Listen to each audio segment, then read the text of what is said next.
죄도 없이 실적 좋고 괜찮은 기업들조차도 완전히 나락으로 가버리는 이런 현상들이 주식의 끝을 알리는 경우들이 굉장히 많습니다. 그때는 다 팔아야 됩니까? 나오는 게 낫겠죠. 사실 전 이번 시장도 그럴 거라고 판단을 하는데 지금 성장주에 투자하면 바보다라는 표정을 짓고 계시는데요. 성장주의 굉장히 많은 부분들이 금리가 올라가면 올라갈수록 주가가 더 낮게 평가가 되는 거예요. 반도체 실적, 반도체 실적 얘기하지만 금리가 시장을 꺾지 기업의 실적이 시장을 꺾는 경우는 매우 드뭅니다. 안녕하세요, 한석준입니다. 지식의 깊이를 2배 더하는 지식인 초대석 합석. 오늘은 돈의 흐름을 자세하게 설명해 주시는 이선엽 대표님, 거시경제를 연구하시는 상명대학교의 서은숙 교수님 두 분과 함께합니다. 어서 오십시오. 예, 네, 안녕하십니까? 안녕하세요. 네. 안녕하세요. 저희가 이제 이선엽 대표님은 그동안 여러 번 이렇게 뵈 왔는데 서은숙 교수님하고 같이 한다는 얘기를 들으셨을 때는 어떠셨는지. 훌륭한 교수님이시고 배울 수 있는 것들이 많을 거잖아요. 저는 아무래도 이제 현장에 있는 사람이고 학교에서 바라보는 그런 것들도 되게 전 중요하다고 생각을 하고 저희들이 부족한 부분을 이런 것들을 통해서 또 채우면 저희들도 또 단단해질 수 있지 않을까 싶어서 오늘 기대가 사뭇 큽니다. 근데 저는 사실 뭐 학계에 있다라고 하긴 하지만 대표님께서 거의 다 내용을 잘 알고 계시기 때문에 사실 내가 추가해서 뭐 할 수 있는 게 있을까? 근데 일단은 돈의 흐름에 대해서 굉장히 잘 얘기를 해주실 거고 저는 이제 아무래도 거시경제 측면에서 봐야 되는 주요한 변수들이 있잖아요. 어떻게 보면은 좀 구조적인 현상 이런 것들을 좀 분석하는 사람이기 때문에 그 둘이 좀 접목이 되면은 보시는 분들께서 좀 재밌지 않을까? 네, 그렇게 좀 생각을 하고 있습니다. 아유, 감사합니다. 오늘 그런 부분 잘 부탁드리겠습니다. 요새 뭐 환율도 그렇고 종합주가지수도 그렇고 여러 가지 거시경제 상황을 나타내는 숫자들이 단위가 많이 달라진 느낌이에요. 그렇게 달라진 거가 시간이 좀 지나다 보니까 이게 일시적 현상인 게 아니라 앞으로 이 상태로 고착화되는 건가? 뉴노멀인 건가? 이런 생각을 하게 되거든요. 학계에서는 어떻게 보시나요? 저는 사실 뉴노멀 쪽에 동의하는 의견을 좀 갖고 있거든요. 뉴노멀이라는 것을 좀 너무 공포스럽게 볼 필요는 없는 것 같아요. 우리가 뭐 시장이 망한다 뭐 이런 개념은 전혀 아니고요. 어떻게 보면은 시장에 대한 어떤 기준선 자체가 조금 바뀌었다. 뭐 예전 같으면 이런 거죠. 환율이 한 1,300원대가 됐다라고 하면은 곧 한 1,200원대로 내려가겠지. 금리가 굉장히 많이 올라갔다라고 생각을 한다면 곧 금리가 다시 정상 수준으로 돌아가겠지. 이러한 기대를 가지고 시장을 봤잖아요. 근데 지금은 이제 그럴 수 없는 여러 가지 원인들이 구조적으로 있는 거죠. 고금리로 좀 바뀌었고 달러가 굉장히 강세인 거가 굉장히 오랫동안 지속이 되고 있고 물가도 고물가 형태로 좀 구조적으로 바뀌고 있는 그러한 부분들을 좀 우리가 봐야 될 필요가 있다. 이제 거기에 가장 크게 이제 영향을 미친 3가지 정도 거시경제 측면에서 볼 때는 원인이 좀 있는데요. 첫 번째가 0%대 금리, 또 일본 금리가 이제 그걸 벗어나서 좀 정상적인 금리 구조로 바뀌려고 하는 그러한 형태. 예전에는 대부분의 금융시장에서 일본에서 굉장히 낮은 금리로 돈을 빌려서 뭐 신흥시장에 또 투자하고 그다음에 훨씬 더 높은 금리를 주는데 투자하고 이렇게 했단 말이에요. 그래서 일본의 역할 자체가 어떻게 보면은 글로벌 금융시장의 ATM 역할 같은 거 그런 역할을 했었는데 지금은 그게 정상화되고 있는 그러니까 임금도 올라가기 시작하고 물가도 올라가기 시작하면서 금리도 같이 올라가면서 저금리의 구조에서 좀 벗어나기 시작한 거. 이게 이제 첫 번째 특징이고요. 두 번째는 어떻게 보면은 이제 우리가 기존에 있었던 세계화의 특징이 있잖아요. 세계화 특징이 뭐냐면은 전 세계를 다 찾아서 가장 낮은 비용이 드는 데다가 공장을 짓고 그다음에 임금이 굉장히 낮은 데서 고용을 해서 투자를 하고 공장을 돌리고 그러다 보니까 원가 비용을 굉장히 낮게 갖고 간 거죠. 중앙은행 입장에서 보면은 물가가 좀 높아져도 금리 조금만 올려도 금방 잡았어요. 왜냐하면 중국에 굉장히 값싼 노동력이라던가 낮은 임금들이 있는 신흥시장이 굉장히 많았고 이래서 물가가 굉장히 높은 상황이 아니었는데 지금은 이제 굉장히 어려워졌죠. 우리가 흔히 말하는 탈세계화. 가 오기 시작하면서 이제 전략적인 자원을 확보하려고 다들 노력을 하고 그다음에 지정학적 리스크가 굉장히 커지면서 본인들 국가에서 국가 전략 산업을 우선적으로 하려고 하고 우리 편 쪽에서 물건을 만들려고 하고 이러한 상황이 굉장히 많아졌단 말이에요. 다시 말하면은 공급망 자체가 굉장히 다양해진 거죠. 그래서 이건 예전에는 그냥 전부 다 찾아가지고 가장 값싼 비용을 주는 데를 공장을 지으면 되는데 지금은 미국하고 관련된 공급망, 유럽하고 관련된 공급망 이런 식으로 공급망을 굉장히 다양하게 갖고 간다는 뜻은 비용이 많이 들죠. 그 말은 뭐냐면은 물건 하나 만드는데 이제는 예전처럼 굉장히 저비용으로 만들기가 어려졌다. 그래서 이제 물가가 우리가 생각하는 것보다 이제 훨씬 높은 물가 수준으로 유지할 수밖에 없다. 이러한 특징 자체가 굉장히 어떻게 보면은 우리가 흔히 말하는 뉴노멀 이거를 굉장히 바꿨다라고 볼 수가 있겠죠. 7, 8년 전이었던가요? 진짜 환율 한 1270원, 80원 이럴 때 1300원 넘으면 국가 망한다 막 이런 얘기 있었거든요. 근데 지금은 1500 한 4, 50원이 됐고 정말 IMF 이후엔 처음 보는 것 같은 이 높은 숫자가 왔는데 물론 경제가 상당히 어려워진 건 사실입니다만 국가 망한다라는 말까지는 아닌 것 같거든요. 자꾸 이제 환율이 굉장히 높으면 일단 우리가 가장 걱정을 해야 되는 것 중에 하나는 물가예요. 왜냐면은 우리는 원자재에 굉장히 의존하고 있는 대표적인 국가 중에 하나고 그 원자재를 구입해야 되는 비용이 전부 다 높아지는 거죠. 그죠? 그래서 원달러 환율이 우리가 경험하지 못했잖아요. 이 정도. 그러니까 경험한 적이 있죠. 글로벌 금융위기 때 경험을 했었고 2007년, 2008년에 그다음에 IMF 외환위기 때 경험을 했었죠. 그때와는 완전히 달라요. 우리가 이제 걱정을 하는 건 망한다고 생각을 하는 거는 IMF 외환위기가 거의 이제 마지막에 1,800원, 2,000원대를 거의 2,400원이었죠. 네, 가고 공포감을 느꼈던 이유 중에 하나가 첫 번째, 그 당시로는 외환이 없었어요.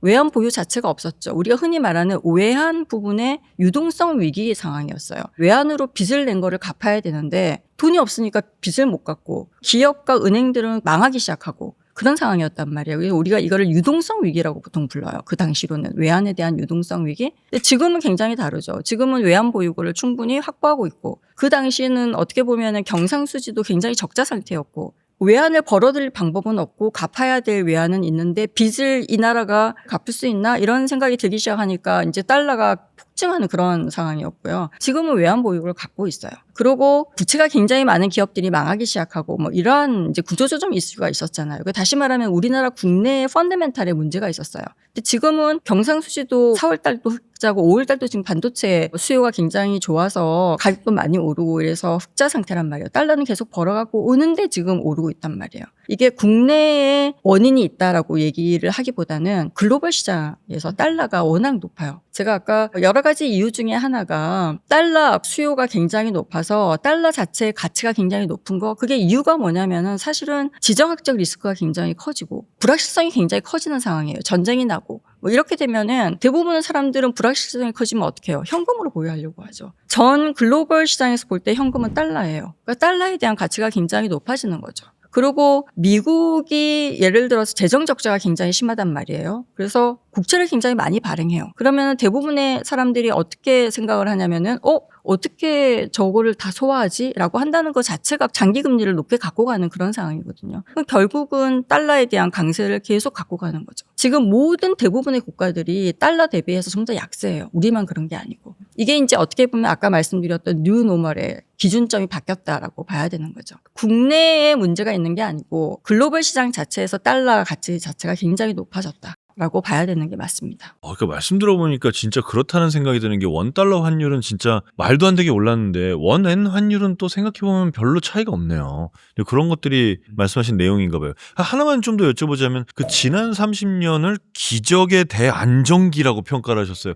저는 이 표현을 듣자마자 와 기적의 대안정기에서 참 잘 살았네라는 생각도 들더라고요. 이게 왜 그렇게 기적적인 일이었나요? 어떻게 보면은 세계 경제에서 아주 특별한 조합이 동시에 맞아떨어졌기 때문이다라고 얘기를 하고 싶어요. 그래서 그 시기에는 금리는 낮았고 어떻게 보면 물가는 안정이 되어 있었고 또 기업들은 세계화의 특징 때문에 굉장히 싸게 물건을 만들어낼 수 있었고 그리고 투자자들은 낮은 금리로 자금을 조달할 수 있었단 말이에요. 그래서 지금 돌이켜보면 이건 뭐 여러 조건들이 한꺼번에 다 맞아떨어져서 저물가, 저금리 그다음에 달러 가치가 굉장히 낮은 그런 상태에서 우리가 계속 30년을 보냈던 거죠. 얻어 걸린 건가요? 기적을 떠받친 세 가지 기둥이 있어요. 첫 번째가 일본의 초저금리. 일본은 어떻게 보면 불행했을 수 있지만 전 세계의 제로금리 상태에서 대출을 해줄 수 있는 우리가 이제 일본에서 굉장히 낮은 금리로 돈을 받아가지고 조금이라도 더 높은 금리를 주는 데다가 투자해서 특히 이제 미국의 국채나 이런 데 투자해가지고 돈을 벌 수 있는 기회가 좀 있었던 거죠. 이게 우리가 엔캐리 트레이드라고 보통 부르는 부분이거든요. 그다음에 두 번째는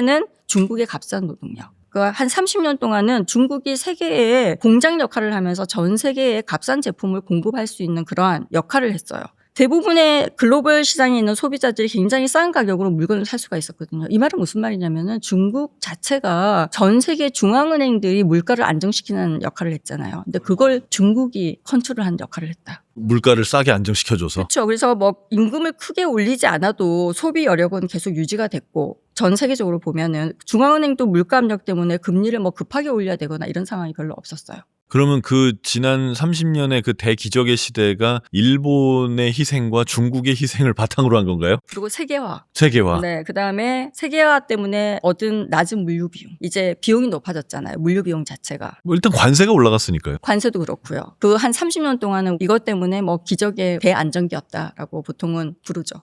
그래서 이제 고금리가 뉴노멀이라고 하셨으니까 우리 투자하는 쪽 사이드에서 고금리는 별로 안 좋은 거 아닌가요? 안 좋다고 해야 되나요? 아니면 적응해야 되나요? 뭐 어떻게 봐야 되나요? 사실은 적응의 개념이 맞는 것 같아요. 어떻게 보면 지금 와 있는 금리가 정상금리라고 보는 게 적당한 것 아, 같아요. 그래요? 우리가 그동안에 봤었던 초저금리가 글로벌 역사상 놓고 보면 사실 결코 잊기가 어려운 환경이었던 게 앞서 교수님께서 말씀 주셨었던 뭐 이제 세계화로 인해서 물가가 좀 많이 낮아졌다던가 글로벌 금융 위기를 해결하는 방법이 사실 금리를 초저금리로 낮추고 돈을 풀어주는 방법을 하다 보니 비정상적으로 금리가 너무 낮았던 부분이 있는데 어쨌든 이제 자국 중심으로 생산을 하게 되고 이전에 비해서 생산이라는 그 단가 자체가 많이 올라와 있단 말이에요. 그렇게 놓고 보면 금리가 이전만큼 떨어지기 어려운 환경이고 여기에 각국 정부가 안고 있는 채권 문제가 있어요. 국채, 우리가 생각하는 부채라고 하죠. 미국만 해도 5경이 넘는 빚을 지고 있고 더 문제는 글로벌 경제 자체가 지금 한국도 미국도 유럽도 극심한 양극화에 시달리고 있거든요. 그럼 이 양극화에 시달리고 있으면 아무래도 서민 중심으로인가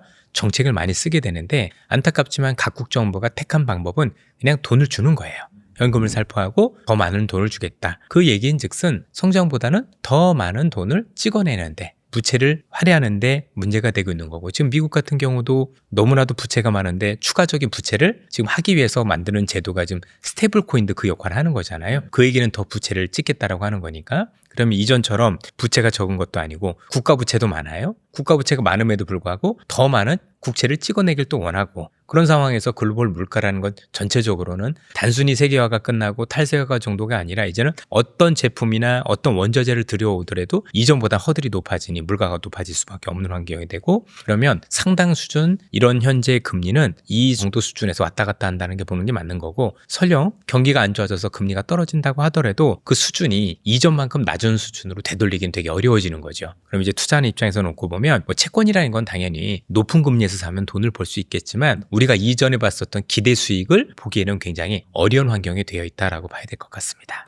투자하는 사이드의 얘기만 들어도 이제 이런 현상들이 일어나는 거지만 만약에 지금 누군가가 창업을 해서 물건을 찍어내고 서비스를 만들어서 사업을 한다. 이 관점에서 봐도 고금리는 별로 안 좋은 거 아닌가요? 그렇습니다. 그래서 지금은 돈을 빌리기도 굉장히 어렵고 또 실제로 돈을 빌렸을 경우 부담해야 될 이자 비용이 굉장히 큰 거죠. 예를 들어서 미국 같은 경우만 놓고 보더라도 현재 미국에서는 그 기준금리에서 플러스 한 3% 정도 포인트는 올라야 내가 빌릴 수 있는 금리가 되는 건데 그럼 그 정도 금리면 결코 낮은 수준이 아니거든요. 그런 어떤 자금을 융통을 했었을 때 나중에 이 기업들이 그 이자를 잘 감당할 수 있느냐에 대한 여부가 있는 거고 또 한국도 마찬가지인 게 최근에 금리 인상 우려가 자꾸 나오고 있는데 가면 갈수록 내가 돈을 빌렸을 경우 감당해야 될 이자 비용이 자꾸 커지는 거니까 그렇게 생각을 해보면 뭔가 창업을 한다던가 돈을 차입을 했었을 때 올 수 있는 그 비용에 대한 부담은 점차 커지는 환경이라고 봐야 될 것 같습니다. 좀 무섭네요. 이게 우리 같은 일반인들의 삶에 와 닿네요. 특히 이제 금리가 앞으로 이제 오를 거라는 예상들을 많이 하잖아요. 더 오르겠죠. 어떻게 보면 주식 시장과 특히 이제 코스닥 시장이 훨씬 더 영향을 많이 줄 거고 기술주, 성장주 이런 거에 미치는 영향은 훨씬 더 크다라고 봐야 돼요. 실제로 그 말씀을 하셨더라고요. 이렇게 고금리에서는 그 성장주에 대한 투자는 좀 조심하셔라. 근데 지금 성장주가 AI주고 사실 그게 각국의 시장을 주도하고 있는 주들이잖아요. 그러니까 구조를 약간 설명을 드리자면 그러면은 조금 더 이해하기가 편할 것 같아요. 이제 주식 가격이라고 하는 거는 뭐 기업이 앞으로 벌어들일 이제 이익이 있잖아요. 그거를 오늘 가치로 환산을 한 거예요.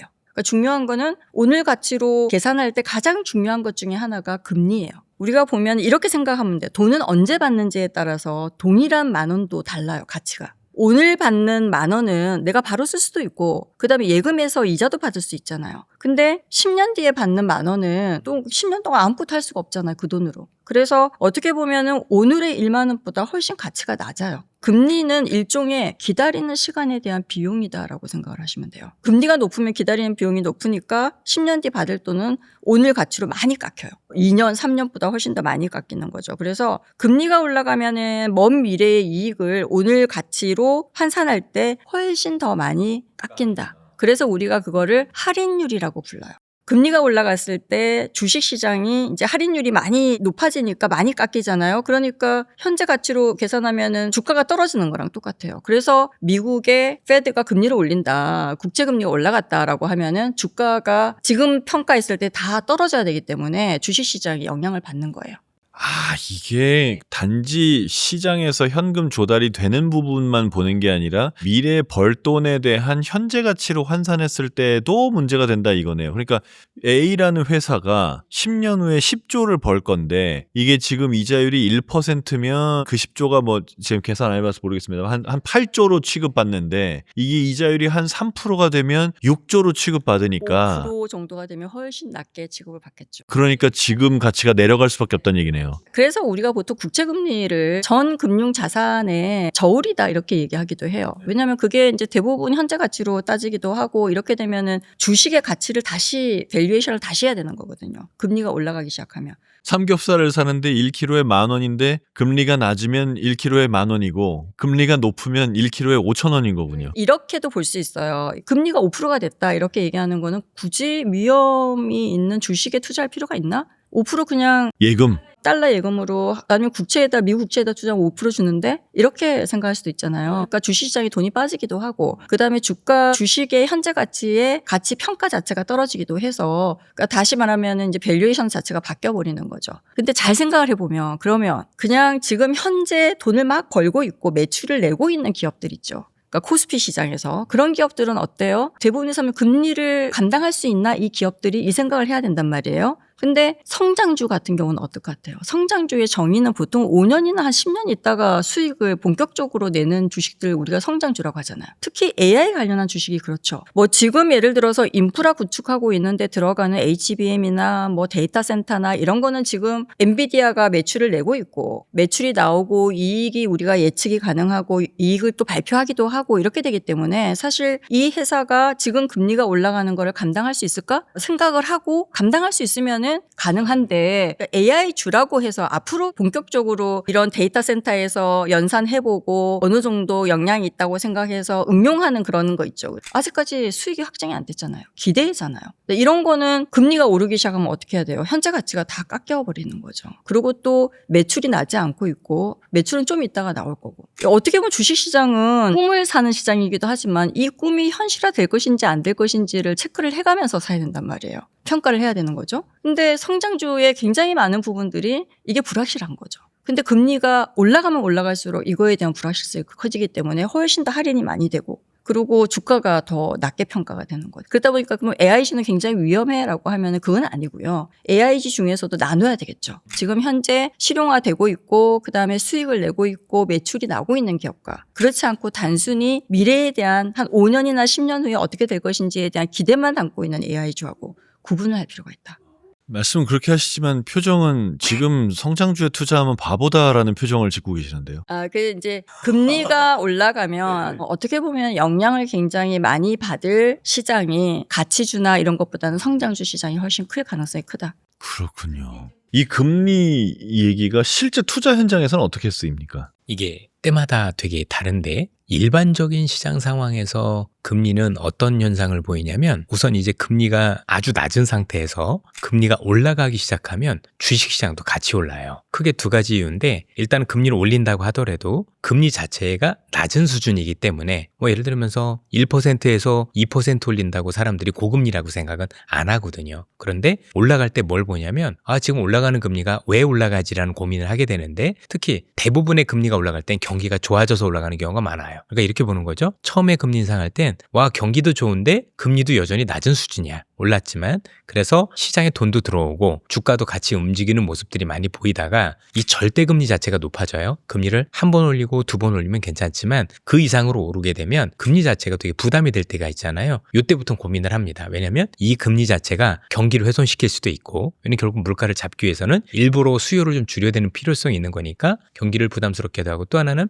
돈을 그러니까 은행 이자만 더 괜찮은 정도가 되면 굳이 내가 위험을 안을 필요가 없는 거잖아요. 그러니까 뭐 시장에서 유동성 연속성도 줄어들고 그래서 주식의 끝을 알리는 경우들이 굉장히 많습니다. 사실 전 이번 시장도 그럴 거라고 판단을 하는데 지금 뭐 시장에서 굉장히 얘기 많이 나오는 것들이 뭐냐면 뭐 반도체 실적 얘기하지만 이런 큰 시장, 특히 버블이 있는 시장은 금리가 시장을 꺾지 기업의 실적이 시장을 꺾는 경우는 매우 드뭅니다. 어차피 버블이란 단어 자체가 실적보다는 기대로 앞섰다는 얘기가 되기 때문에 사실은 실적 이상으로 주가는 오를 수밖에 없는 거거든요. 그런 측면에서 놓고 보면 금리 상승의 초기 후면은 주가에 도움이 되지만 금리가 더 많이 올라서 일정 부분 레벨 이상이 되면 그때부터는 유동성 측면에서도 기업들의 측면에서도 경기 측면에서도 부담을 주기 때문에 시장의 끝을 알리는 경우가 많다. 특히 이렇게 금리를 인상을 하다가 어느 순간 갑자기 중앙은행이 금리 인하를 하면 그건 사실 시장이 끝났다는 신호하고도 똑같은 신호로 여겨지는 경우들이 많습니다. 인상할 때보단 인상하다가 인하할 때가 더 끝입니까? 왜냐하면 통화정책이라는 것 자체가 실물 경제에 미치는 영향이 시차가 있단 말이에요. 한 5, 6개월 정도 있다라고 보여지는데 그러면 중앙은행이 갑자기 금리 인하하는 얘기는 뭐냐면 갑자기 경기가 무슨 탈이 난 거예요. 그래서 6개월 뒤부터 경기 침체를 예고하는 거기 때문에 그렇게 되면 사람들은 처음에 이 상황에서 금리를 하면 좋은 거 아니야라고 해서 지수가 마지막에 랠리를 하지만 사실 시장의 끝 또는 위기를 알리는 경우라고 그렇게 보는 워닝 사인이라고 보시면 좋을 것 같습니다. 그렇군요. 만약에 그렇게 되면 그때는 다 팔아야 됩니까? 그때는 나오는 게 낫겠죠. 다만 그 금리 인하라는 게 긴급 금리 인하여야 되는 거고 그리고 그게 연속성을 가질 때 이런 현상들이 나타납니다. 한 번으로 끝나는 게 아닐 것 같을 때. 보통 한 번 정도 하고 뭐 이런 경우는 사실은 시장의 방향성에 영향을 주는 경우는 되게 드물고 인상도 마찬가지지만 인하도 뭔가 한 번으로 안 끝나고 여러 차례에 걸쳐서 지속성을 갖는다고 생각할 땐 시장을 나와야 되는 게 맞는 것 같습니다. 이번 달이 주요 기업들의 분기 실적 발표하는 달이기도 하잖아요. 그 얘기를 하더라고요. 실적이 당연히 나쁜데 혹은 당연히 좋은데 그게 기대하는 것보다 더 좋냐 기대하는 것보다는 안 좋냐 이거에 따라서 달라질 거다는 얘기 하거든요. 그러면 실적하고 관계없이 금리가 더 큰 영향을 미친다고 보십니까? 긴 그림에서는 그렇고 절대 금리가 낮은 수준이거나 아니면 우리가 생각한 제약적 금리가 아닌 수준에서는 실적이 더 영향을 미칩니다. 그리고 이것을 넘어서서 주가도 더 많이 오르고 그런 상황 속에서 절대 금리가 높게 되면 그때부터는 사실 금리가 더 영향을 미치게 되는 거죠. 그러니까 금리가 영향을 미치는 구간이냐 아니냐는 금리 수준이 얼마나 높으냐에 따라서 달려있다고 보셔도 될 것 같습니다. 저 같은 일반인의 입장에서는 연초의 상황과 지금의 상황이 좀 달라졌다라고 피부로 느껴지는 부분이 우리가 지금 이제 금리 얘기를 많이 하잖아요. 저희도 그렇지만 다른 영상에서 보면 금리 얘기 많이 하고 있단 말이에요. 연초에는 전혀 안 그랬어요. 근데 지금은 그렇단 말이죠. 그러니까 연초는 금리 뭐 이런 것보다는 실적이 더 중요한 혹은 미래의 꿈이 더 중요한 그런 시대였던 것 같고 지금은 미래의 꿈이나 실적만큼이나 금리가 훨씬 더 중요해진 시대 같거든요. 이게 금리의 중요성이 이만큼 올라왔다는 건 무슨 뜻인가요? 그만큼 많이 올랐다란 얘기겠죠. 주가가 많이 오르니까 혹시 이 주가를 누를 수 있는 요인들이 뭔가 찾아보니까 그 중에 하나가 금리라고 얘기를 하는 거고 뭐 우리나라 같은 경우도 물가라든가 여러 가지 문제 때문에 추가적인 금리 인상 얘기가 나오지 않겠습니까? 그리고 미국 같은 경우도 이제 새로운 연준 의장이 바뀌었고 최근에 어쨌든 간에 물가 지표가 부담스럽다 보니 혹시 금리 인하가 미칠 영향에 대해서 고민을 하는 거죠. 그러니까 올 초에 비해서는 사실 금리 인상에 대한 우려는 최소한 미국은 없었었거든요. 유가도 안정돼 있었고 나쁘지 않았었는데 오히려 대통령이 계속 금리 낮추란 얘기를 했었죠. 근데 그런 어떤 현상들이 바뀌다 보니 혹시 금리 정책이 바뀌게 되면 시장에 다른 영향을 줄 수 있지 않을까라는 우려들이 많이 커지고 있는 거죠. 이게 금리가 주목받는다는 것 자체가 무서운 일이군요. 그렇습니다. 이렇게 금리가 오를 수 있다는 얘기가 나오다 보니까 투자에 대해서도 지금은 채권에 투자를 해야 된다라는 영상들이 올라오더라고요. 실제로 경제기자로 유명한 김원장 기자가 채권 샀습니다라는 영상을 또 올렸어요. 이렇게 봐야 됩니까? 저도 개인적으로 잘 아는 분인데 길게 보면 또 그럴 수도 있겠지만 기대 수익을 따지면 아직까지는 채권보다는 주식이 조금 더 유리하다라고 보는 게 맞는 것 같습니다. 미국이 금리를 올린다 하더라도 최근에 오른 물가 자체가 사실 공급 측면의 물가고 공급 측면의 물가는 그때마다 달라요. 예컨대 우리가 있었던 1970년대 오일 쇼크 때 보면 유가가 그냥 오른 게 아니라 한 7, 8년 동안 계속 올랐어요. 연속성을 가지고. 근데 지금은 어떤가요? 유가가 오르긴 했지만 사실상 유가가 전쟁 전으로 다시 돌아왔죠. 그리고 전체적으로 놓고 보면 유가가 처음 오르면 물가에 영향을 미쳐요. 그런데 시간이 지나면 물가보다는 경기를 안 좋게 만들어요. 높은 물가 때문에 사람들은 물가가 너무 높아서 소비를 줄이게 되고 또 이게 궁극적으로 나가선 우리가 생각하는 고용까지도 영향을 미치거든요. 그럼 사실 금리 인상 요인이 되는 게 아니라 길게 보면 금리 인하 요인이 될 수도 있어요. 그렇게 놓고 보면 지금 금리가 꼭 이렇게 굉장히 많이 인상을 한다. 이렇게 보기는 지금 어렵지 않느냐라고 생각을 할 수 있고 또 인하를 할 수 있는 상황도 별로 아닌 것 같고 그렇게 놓고 보면 지금 채권을 사기에는 좀 애매하지 않을까. 오히려 금리 인상에 대한 우려가 줄어들수록 주식시장이 조금 더 각광을 받을 가능성이 현재는 높지 않을까라고 생각을 합니다. 이렇게 금리가 올라갈 때 주식 말고 다른 쪽으로 좀 더 투자의 비중을 바꾼다고 하면 어느 쪽이 유리한가요? 결국 자산별로 이렇게 움직이는 건데 항상 시장에서는 제일 중요한 건 어떤 자산이 보다 유리하지라는 게 있는데 그게 금리가 결정할 때도 있어요. 그런데 이렇게 지금처럼 새로운 산업이 발효를 하게 되면 새로운 산업과 관련된 주식시장이 유리한 경우가 많습니다.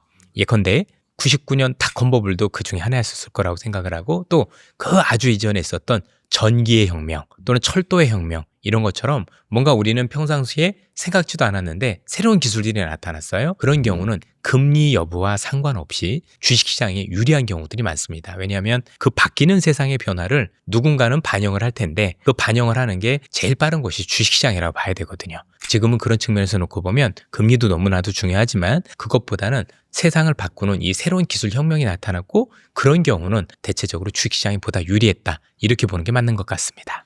근데 그런 주식시장의 투자로 봤을 때 저는 금리가 올라가면 주식 투자에 좀 안 좋은 영향을 줄 것 같은 부분은 뭐냐면 지금 사실 한 1, 2년 동안에 엄청나게 많이 올랐잖아요. 그러면서 빚내서 투자하신 분들, 영끌하신 분들, 뭐 주식담보대출에 뭐 심지어 저 그런 얘기도 들었는데 등록금 학자금 대출을 받아서 등록 안 하고 주식 투자하는 사람들도 있다고. 그런 식으로 자기가 가용할 수 있는 모든 현금을 동원해서 투자를 해왔지 않습니까? 근데 고금리가 되면 이렇게 동원할 수 있는 현금들이 비싸지는 거잖아요. 그러면 아무래도 이렇게까지 투자할 사람들은 좀 줄어들 수 있단 말이죠. 지금도 시장에서 그런 현상들이 나타나고 있습니다. 최근에 이제 ETF의 영향이 좀 있었었죠. 그러면 특정 기업의 ETF가 거래가 활발해지면서 그 기업들만 올라가고 나머지 기업들은 와장창 다 내렸거든요. 만약에 시장에 돈이 풍부했다라면 나머지 기업들, 특히 실적이 있는 기업들이 내려갈 가능성이 없는데 시장의 유동성이 많지 않다 보니까 들고 있는 걸 팔아서 거기서 팔아서 이렇게 되는 거죠. 네. 그런 제한적인 그러다 보니 시장에 왜곡 현상들이 많이 나타나고 있고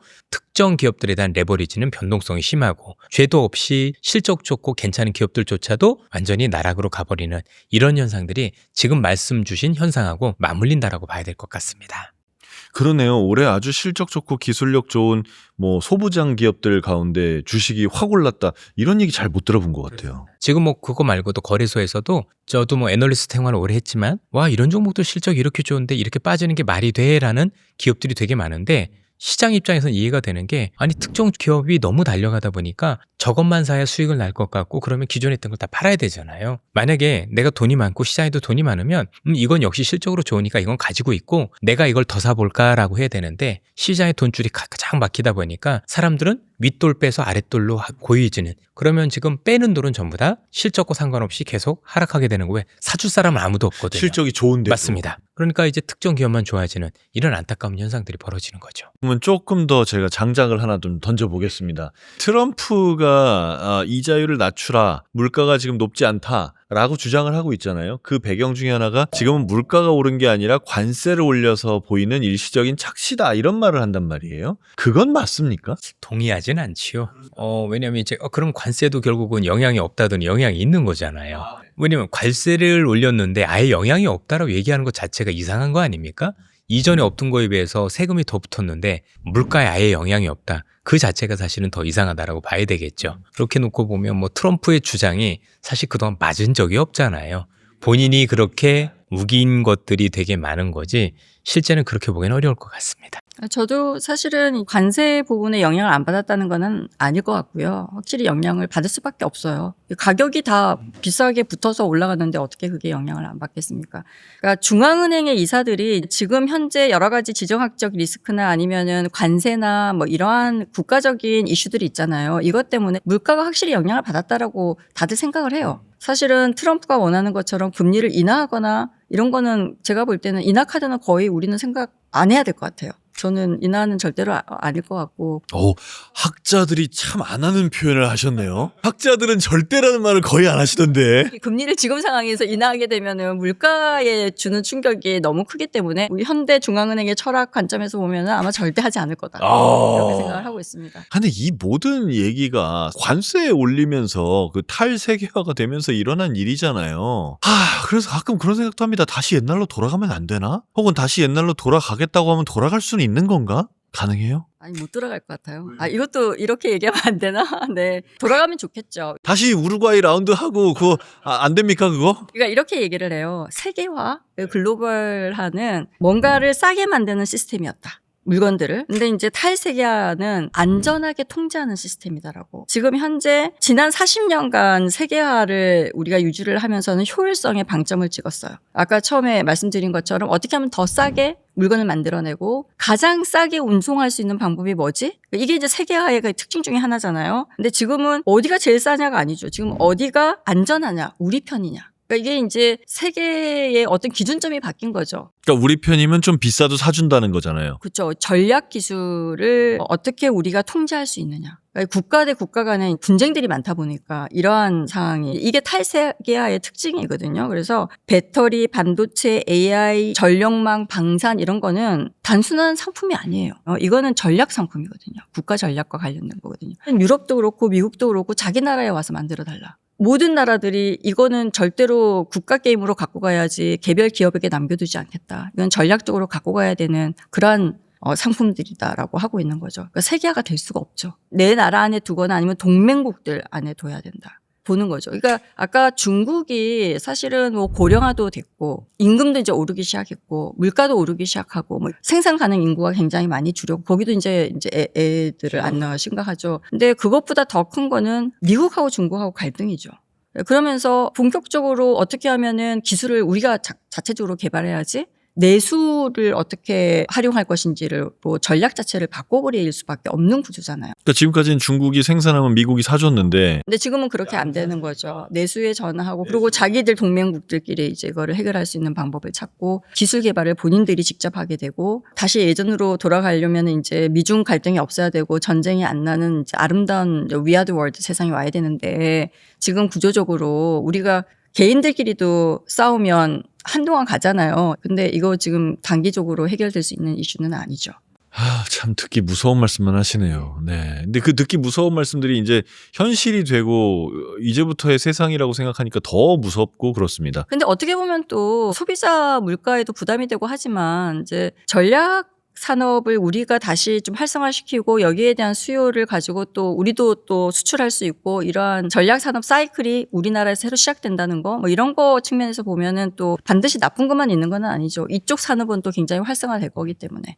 환율은요? 환율은 아까 말씀드린 것처럼 달러에 대한 수요가 굉장히 높을 수밖에 없어요. 그러면 1,600원 갈까요? 이게 이제 학자로 살 수 있는 거는 저는 뭐 1,600원을 간다라고 말을 할 수는 없겠지만 1,600원도 가능하다. 다시 얘기하면은 미국의 금리가 올라가고, 그러니까 미국이 금리를 못 낮추고, 유가가 다시 높아지고, 그런 이제 상황, 여러 가지 상황들이 있잖아요. 그죠? 최악의 상태가 왔을 때 어떻게 보면은 일본 같은 경우가 저금리가 이제 완전히 없어져서 다시 이게 다른 나라들하고 비슷한 금리 수준으로 올라가고 다시 얘기하면 우리가 낮은 금리에서 캐리 트레이드 이런 건 거의 불가능한 상태? 이런 상태가 되면은 달러에 대한 수요가 굉장히 높아질 거고. 더 높아집니까? 그냥 1,500원을 넘어갈 수도 있다. 1,600원이 완전히 불가능한 그러한 수치는 아니다. 근데 이제 여러 가지 조건이 동시에 맞아떨어져야지만 스트레스 테스트가 되는 수준 정도의 달러다. 그거는 뉴 노멀은 아니다. 탈세계화 얘기를 우리가 계속 하고 있지 않습니까? 이렇게 탈세계화가 계속되면 좋은 산업은 뭐고 안 좋은 산업은 뭔가요? 탈세계화가 됐었을 때 가장 중요한 건 진용 논리입니다.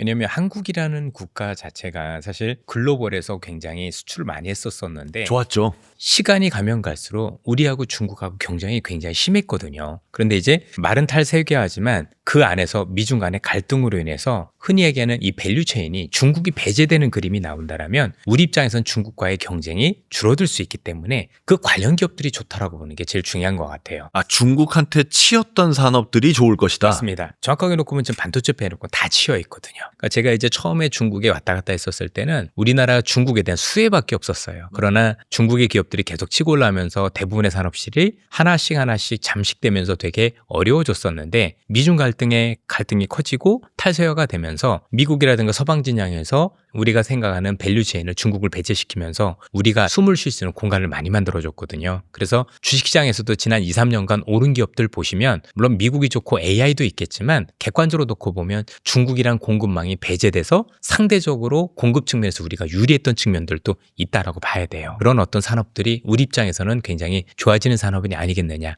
말씀드릴 수 있을 것 같아요.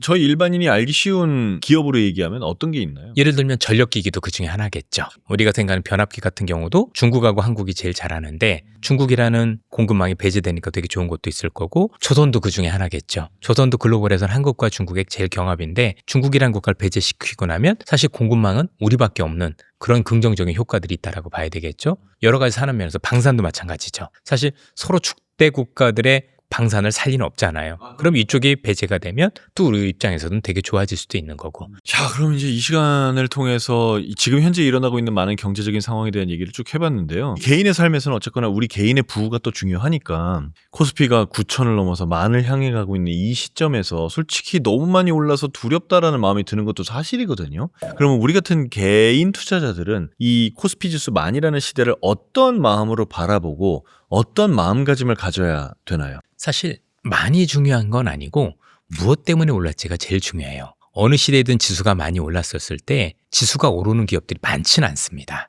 결국은 시장의 주제를 찾는 게 저는 되게 중요하다고 생각을 해요.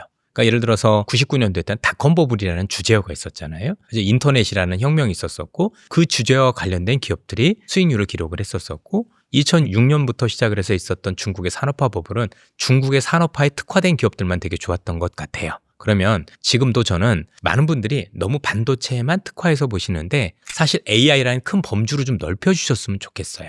9,000이다 많이다가 중요한 게 아니라 AI가 순서적으로 움직이고 있거든요. 예컨대 처음 AI가 우리한테 굉장히 크게 화두가 되었었을 때는 GPU만 필요했던 것 같아요. 그래서 엔비디아 중심으로만 많이 움직였었고 조금 더 시간이 지나니까 이걸 하려면 전력도 많이 필요한데 라고 해서 전력기기가 많이 올랐었고 지금 같은 경우는 이게 에이전틱이 되니까 메모리가 정말 극단적으로 많이 필요해 라고 해서 메모리가 많이 오른 거죠. 그럼 그 뒤에도 사실 AI가 지속되면서 또 다른 필요한 것들이 계속 생길 수 있다라고 생각을 해요. 그리고 궁극적으로는 이 AI가 나중에 됐었을 때 또 돈 버는 기업들이 있겠죠. 이것까지 관련해서 그 순차적으로 그 관련 기업들이 어떤 기업들이 있고 어떤 기업들이 수익을 낼 수 있는지에 대한 생각을 찾는 게 더 중요한 거지 9,000이냐 만이냐 전 그렇게 생각하지는 않아요. 그걸 우리는 주도기업이라고 부르고 이 산업을 이끈 원동력이 되겠죠. 저 그걸 찾는 게 더 중요하다고 생각을 합니다. 저 교수님께도 여쭤보면 사실 거시경제가 우리 일반인들이 좀 공부하거나 알거나 책을 보기에 되게 이름부터 무서워요. 거시경제 막 이름부터 무섭고 머리 아프고 그렇거든요. 근데 이렇게 머리 아프다고 아예 그냥 안 보고 살 만큼 안 중요한 학문은 절대 아니잖아요. 이런 시대에 우리가 거시경제에서 최소한 어느 정도를 알아야 되고 내 삶에 어떻게 적용을 해야 되나요? 만약에 우리가 주식 투자를 하고 있다. 그러면은 내가 지금 주식을 사는 게 유리한가? 아니면은 그냥 보유만 할 것인지 아니면은 파는 게 더 나은지 이런 거를 볼 때 앞으로 글로벌 시장에서 어떤 일들이 일어나는지를 보는 게 굉장히 중요하죠. 예측이죠. 그죠? 그래서 제가 만약에 이제 하반기 경제 전망, 경제가 어떻게 될 거지? 왜냐면은 주식 시장은 앞으로 시장이 어떻게 되는지에 대한 기대를 미리 시장에 반영해서 결정하는 거란 말이에요. 그래서 지금 현재 상태에서 하반기 경제를 한번 보려면 반드시 봐야 되는 지표들이 뭐가 있냐. 그러니까 지표들을 한번 보면요. 미국 물가 봐야 되죠. 일본 금리하고 엔화가 어떻게 움직이는지를 봐야 되겠죠. 이건 아시아 통화에 또 영향을 주는 굉장히 중요한 변수 중에 하나이기 때문에 그다음에 원달러 환율 당연히 보겠죠. 우리 금리 환율 지금 계속 얘기했던 거잖아요. 그다음에 한국 반도체 수출이 어떻게 되는지는 굉장히 중요하죠. 수요에 충분히 부응을 하고 있는지 이런. 그건 어떻게 알아요? 뭐 지수가 있습니까? 수출 실적이 나오잖아요. 개인인데 그것까지 봐야 됩니까? 그럼요. 내가 반도체 관련한 주식을 사는데 그 회사가 실적이 좋은지 안 좋은지를 봐야지 이렇게 의사결정할 때 도움이 될 거 아니에요. 그거 당연히 봐야 되죠. 수출 부분은. 그리고 가계부채와 부동산 가격 어떻게 되는지 이런 것도 굉장히 중요한 거시경제의 변수 중에 하나예요. 왜냐하면 가계부채가 굉장히 안 좋다라고 하면은 중앙은행이 금리를 올릴 수도 있고 내릴 수도 있을 때 굉장히 중요한 변수로 하나 잡는 게 이제 가계부채이기도 하거든요. 부동산 가격은 전반적으로 물가에 또 반영이 되는 거기 때문에 부동산 가격도 굉장히 중요하게 할 거고요. 그러면 거시경제를 어디까지 공부를 해야 되냐? 전문가처럼 복잡한 모델을 외우고 할 일이 아니에요. 그거 한다라고 해서 지금 주식 투자를 잘하거나 보통 이제 경제학 공부한 교수들이 제자들한테 야, 이 주식 어때라고 물어보는 순간에 이제 그때가 고점이라 꼭지고 이제 그때 시장에서 팔아야 된다는 소문이 있을 정도로 모델을 보고 있다 보면은 시기를 놓치는 경우도 굉장히 많단 말이에요. 근데 내 통장에 무슨 일이 일어나기 전에 신호등을 보는 거다. 이러한 지표들을 보는 것은 그러니까 예를 들면 빨간불이 켜졌는데 속도를 내면 사고 나잖아요. 노란불이면 속도 줄여야 되고 초록불이면 방향을 보고 계속 가면 되는 거예요. 그래서 거시경제 지표는 그 신호등을 나타내는 거다. 그러한 지표들이 어떻게 움직이는지 보는 거는 굉장히 중요해요. 근데 내가 개별적으로 이거를 찾아서 보기가 힘들면은 이코노미스트들이 내놓는 보고서 그다음에 한국은행이나 아니면 해외 IB들이 있죠. IB들이 한국 시장에 대해서 예측하고 있는 거시경제 지표들이라든가 이런 것들을 꾸준히 보는 거는 굉장히 중요해요. 자, 사실 우리가 투자를 하는 이유가 뭐 지금 엄청나게 큰 돈을 벌고 싶어서인 분들도 있겠지만 대부분은 나의 노후에 내가 뭐 고정적인 벌이가 없을 때 어떻게 살아가야 되나 하는 그 공포심이 좀 클 것 같아요. 이렇게 노후 걱정을 하면서 투자를 하는 사람들은 어떤 전략을 해야 되나요? 나이대별로 위험자산을 보통 우리가 TDF라고 보통 얘기를 많이 하잖아요. 좀 젊은 층일수록 위험자산에 대한 비중이 좀 높으면 좋을 것 같고 대신에 연령대가 조금씩 위로 갈수록 위험을 좀 덜 안아야 돼요. 왜냐면 이제 나이가 있을수록 나중에 위험해질 수도 있잖아요. 그러면 다시 일어서기가 되게 어렵거든요. 그래서 투자의 방법도 조금 더 제가 볼 땐 고위험보다는 저위험 쪽으로 목표 수익률도 굉장히 크게보다는 적당한 수준에서 하려는 무리한 욕심을 부리지 않아야 된다라고 생각을 하는데 우리나라 분들이 의외로 이렇게 투자를 하시면은요 나이 있으실수록 더 공격적이세요. 제가 볼 때는 이분들이 되게 열심히 사셔서 그런지 모르겠지만 굉장히 돌격 앞으로가 의외로 강하십니다. 그렇습니까? 우리가 보면 20, 30대가 그럴 것 같잖아요. 안 그래요. 오히려 40, 50대 이상 분들이 훨씬 더 그런 성향들을 많이 보이세요. 나이가 드신 분들이 훨씬 더 공격적인 이유 중에 하나가 원래는 우리가 리스크를 인내하는 이런 거를 체크를 하면은 은퇴 후에 위험한 수준의 투자의 비중을 30% 이상 갖고 가면 안 되는 이러한 비중들이 있잖아요. 근데 근로소득 이후에 충분한 내가 생활비를 커버할 수 있는 소득을 확보하지 못했다는 불안감. 거기에 지금 주식시장이 막 올라가고 있는 거가 같이 겹친 게 굉장히 큰 것 같아요. 그래서 어떻게 보면 20, 30대는 근로소득을 받아서 이거 가지고 일부분을 떼서 투자를 하고 뭐 이런 게 오히려 더 가능할 수도 있는데 장기적으로 은퇴하신 분들 같은 경우에는 퇴직금이나 연금 가지고 이제 추가적으로 어떻게 소득을 더 형성할 것인가 하는 부분. 근데 투자가 반드시 좀 필수적이에요. 지금 상황에서는. 네, 그래서 투기와 투자가 좀 구분을 해야 될 필요가 있는데 그리고 처음 이제 투자하는 사람들도 굉장히 많고요. 그러다 보니까 투자에 대한 철학이라던가 아니면 분산에 대한 원칙이라든가 포트폴리오를 조정한다든가 이런 거에 대한 거 없이 그냥 제일 이제 문제가 되는 게 이거잖아요. 소문을 듣고 빚내서 너 몰빵하는 거. 이게 이제 거시경제적으로 볼 때는 가장 안 좋은 것 중에 하나거든요. 이런 식의 이제 투기화가 굉장히 만연해지는 그런 상황이 지금 되고 있는 게 좀 안타까운 것 같아요. 위험한 투자를 하면 안 된다라는 말씀하셨고 나이가 들수록 안정적인 투자를 해야 되는데 조금은 다르다라는 얘기를 하셨는데 그러면 이거 한번 여쭤보고 싶어요. 우리나라의 두 개 반도체 회사가 주식 전체의 50%가 넘어갔지 않습니까? 엄청나게 끌고 가고 있는데 이거에 대해서 좋게 보는 사람들도 있지만 나쁘게 보는 사람들은 이거 지금 AI 거품이다라고 한단 말이죠. 만약에 거품이면 이게 지금 위험한 투자가 되는 거고요. 거품이 아니라면 안정적인 투자인 겁니다. AI 거품론에 대해서는 어떻게 보시나요? 거품이 있는 AI도 있고 아닌 AI도 있다. 저는 그렇게 생각을 하고 있어요. 반도체의 밸류체인을 보면은 그 반도체, 다시 말하면 AI 전체의 두뇌에 해당하는 거가 있고 데이터 센터를 만들어가지고 이거를 직접 그 연산을 해보고 가상 연산을 해보고 결과가 나오도록 하는 게 있고 그 다음에 제일 마지막에 이제 응용하는 부분에 피지컬 AI를 가는 이제 세 개의 축이 있잖아요. 근데 응용 부분은 사실은 저는 굉장히 많은 기대가 기업의 가치에 포함이 되어 있다고 생각을 하고 있고요. 그러니까 아파트 짓는 거랑 굉장히 비슷한 것 같아요. 아파트를 지을 때 그 인프라 먼저 땅 파고 그다음에 기본적으로 뭐 설치해야 될 거 설치하고 막 이렇게 들어갈 때 그게 이제 반도체 부분이라고 생각을 하거든요. 근데 그때 눈에 보이잖아요. 이런 것들은. 얼만큼 투자를 할 것인지 얼마나 집어넣고 있는지 지금 만들어지고 있는지가 눈에 보이고 있단 말이에요. 근데 막상 아파트를 다 지어놓고 나서 이 아파트가 실질적으로 분양이 다 될 것인지 월세를 충분히 낼 만한 사람이 들어올 것인지 이거는 사실 모르거든요. 그런 부분에 대해서는 AI 버블이 있을 수 있다고 생각해요.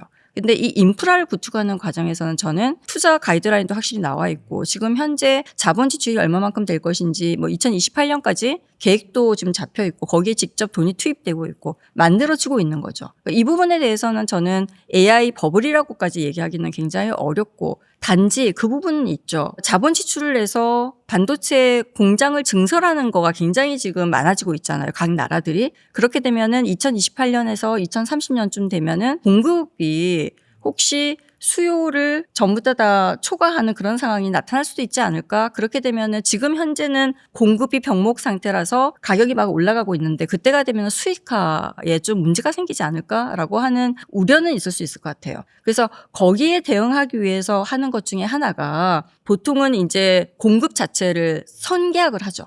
그러니까 2026년까지는 선계약이 뭐 다 끝났잖아요. 마이크론 같은 경우에도 다 발표를 하고. 그래서 이런 처음에 인프라를 구축하는 반도체 자체 두뇌를 만드는 그 과정에서는 선계약이 굉장히 우선적으로 좀 필요할 것 같다. 대표님은요? 시장이 굉장히 잘못된 얘기들을 많이 하고 있는 것 같아요. 버블이 되려면 두 가지가 돼야 되겠죠. 하나는 실적으로 움직이는 게 아니라 보통 우리 내러티브라고 얘기를 하는데 기대감으로 오르는 경우가 버블이라고 보는 거고, 두 번째는 현재 투자되고 있는 이 설비 투자가 사실 요거밖에 필요하지 않은데 과잉으로 됐을 경우, 이걸 또 우리가 버블이라고 얘기를 많이 하는데 두 가지 다 동일할 수가 없는 게 최근에도 시장이 많이 흔들렸지만 결국 실적에 대한 우려였죠. 내러티브가 아니라. 실적에 대한 기대가 여전히 있다는 얘기는 사실상 버블하고는 관계가 멀다라고 봐야 되는 거고, 두 번째는 99년하고 비교하면 되게 쉬운데 99년 같은 경우는 586 컴퓨터 또는 뭐 펜티엄 이런 게 나왔었는데 그때 아마 처음으로 ADSL이라 그래가지고 초고속 인터넷이 나왔던 거예요. 근데 이 초고속 인터넷은 성능이 모든 회사가 다 똑같았어요.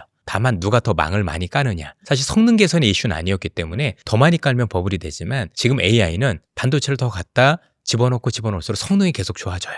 그리고 우리가 원하는 성능은 이 정도 성능이 아니라 사람의 지능처럼 할 수 있는 AGI까지 가야 되는 거예요. 이걸 버블이라고 부르는 건 어불성설이에요. 그러면 앞으로 진짜 버블인 경우는 뭘 보면 알 수 있지? 아직 상용화되진 않았는데 상용화될 거라 기대하는 피지컬 AI가 주도로 움직인다거나 이런 식의 움직이면 그때부터 버블이 시작되었다라고 볼 수 있겠지만 설비 투자 규모가 큰 것만 가지고 사실 버블이라고 잘못 얘기하는 것 같습니다. 저는 그래서 AI 안에서 아까 방금 얘기하는 것처럼 돈이 실제적으로 지금 흐르고 있는 거랑 그다음에 기대만 반영된 걸 좀 구분할 필요가 있다. 그래서 AI를 1차 AI와 저는 2차 AI로 나누고 싶다. 그러니까 1차 AI 같은 경우는 지금 우리가 얘기하고 있는 HBM이나 GPU나 데이터 센터나 뭐 이런 것들이 있죠. 그죠? 이런 거는 지금 실질적으로 어떻게 보면 돈이 실제로 흐르고 있는 데잖아요. 그래서 냉각 장치라든가 첨단 패키징 이런 거 있죠. 그죠? 이런 것들은 사실 AI 인프라 만드는 영역들 이게 이제 1차 AI라고 보는 거죠. 근데 여기는 사실 실제 주문도 있고 매출도 일어나고 있고 그렇기 때문에 뭐 지금 현재 병목 상태고 이런 부분에서는 이제 버블이라고 보기 힘들고 단지 2차 AI 있죠. 아까 기대가 많이 반영되는 부분들. 그래서 지금 만들고 있는 인프라를 실제로 이용해서 서비스 매출과 이익을 만들어내야 되는 기업들 있죠. 이런 기업들은 뭐 사실 어떻게 보면은 뭐 AI 플랫폼이라던가 또 뭐 어떤 게 있을까요? AI 자동차 아까 서비스업 이런 거 있죠. 이런 거는 앞으로 생산성을 높여가지고 돈을 벌겠다는 영역이란 말이에요.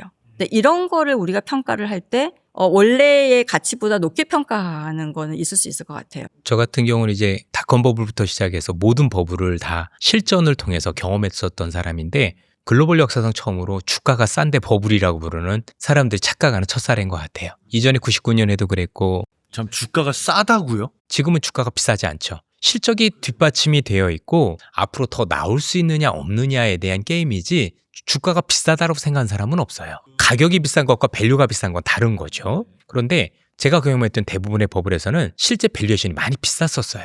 정말 PER이라고 부르는 이런 것들이 말도 안 되게 올라갔는데 이게 앞으로도 더 될 수 있다라는 기대감 수십 년치를 미리 땡겨오고 이러면서 버블이 형성된 거지 지금처럼 실적도 실제로 좋고 밸류에이션도 싼데 버블이라고 부르는 경우는 처음 본 것 같아요. 그러니까 용어 선택도 잘못됐지만 투자자분들이 가격이 많이 오른 것과 너무 단기간에 급등했던 요 현상만 놓고 보고 버블이라고 사실 혼돈을 하시지 않나. 또 언론에서도 저는 그런 것 같아요.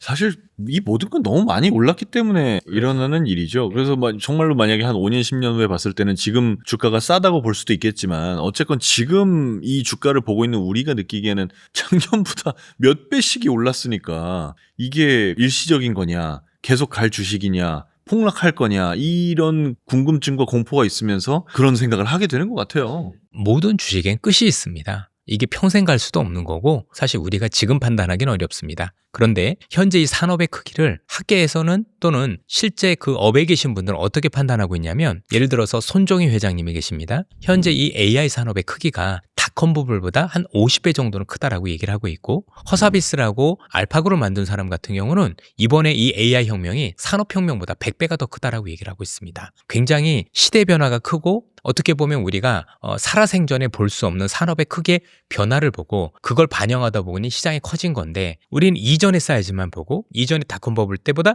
그러니까 지금 현재보다 50분의 1 사이즈를 보고 또 기존에 있었던 것을 보고 마치 동일시해서 오른 각도만 놓고 보고 버블이지 않겠느냐라고 잘못 생각할 수도 있는 거죠. 어쨌든 시장의 사이즈가 큰 만큼 변화의 크기가 큰 만큼 그냥 많이 올랐다라고 보는 게 타당해 보이는 거고 물론 끝은 있습니다. 분명히 어느 순간 보면 많이 안 좋은 경우들도 있겠지만 그걸 너무 서둘러서 단정 지을 필요는 없는 것 같습니다. 오늘 이 시간을 통해서 맞는 투자의 길을 알려주시는 우리 이선엽 대표님의 얘기 평소와 다름없이 너무너무 좋았고 또 반면에 전혀 다른 사이드에서 학계 차원에서 들려주시는 거시경제 얘기도 참 생각해보지 못한 부분이었기 때문에 많이 배운 느낌이 있었습니다. 여러분은 오늘 얘기가 어떠셨는지 정말 궁금하고요. 여러분의 투자가 아무쪼록 계속해서 플러스 영역에 머물러 있기를 진심으로 기원합니다. 오늘 영상도 끝까지 시청해주셔서 고맙습니다.